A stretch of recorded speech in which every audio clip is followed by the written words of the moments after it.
Iya, Bapak Ibu sekalian, kemarin saya ada lihat video di YouTube mengenai bagaimana membuat kolam tanpa menggunakan batu bata. Ini menarik sekali ya. Dia bikin kolam ini hanya dengan menggali tanah ya, kemudian awalnya dia bikin dulu garisnya, batas kolam yang mau dibuat, kemudian mulai digali.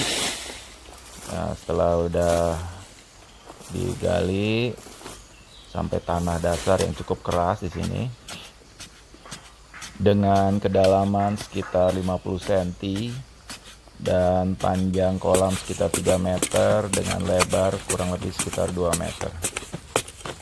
Di sini kita bisa lihat bentuk kolamnya sudah mulai kelihatan berbentuk persegi 4.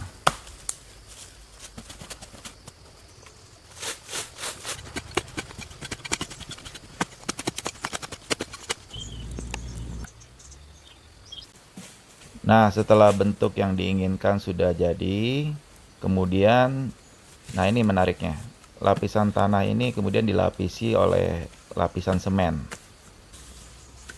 Tentu untuk bisa membuat kolam semen seperti ini, maka kita perlu tanah yang memang tidak gampang gugur, yang kemudian bisa dilapisi dengan lapisan semen dan pasir, saling dengan ketebalan hanya beberapa mili, dan kemudian bagian dalamnya itu dilapisi lagi dengan semen murni, jadi istilahnya diaci, supaya memberikan kekuatan kepada lapisan semen ini.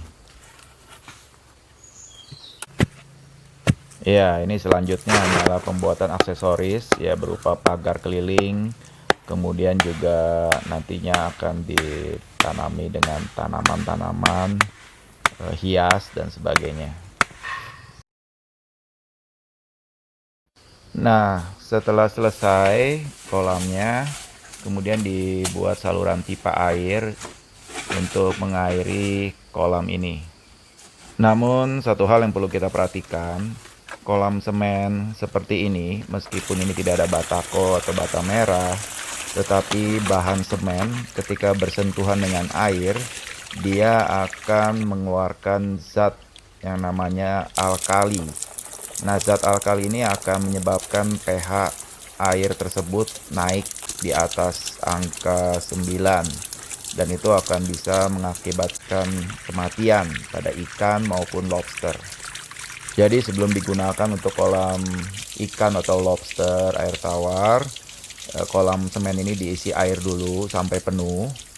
Kemudian kita masukkan gedebong pisang yang dicacah halus atau sabut kelapa muda, kita masukkan sampai penuh.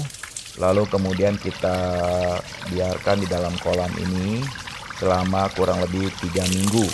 Nah, setelah itu baru sabut kelapa atau gedebong pisangnya dibuang, airnya dikuras habis, kemudian diisi lagi dengan air yang baru, diendapkan kurang lebih 24 jam, lalu bisa dites pH-nya sebelum dimasukkan ikan atau lobster ke dalam kolam ini.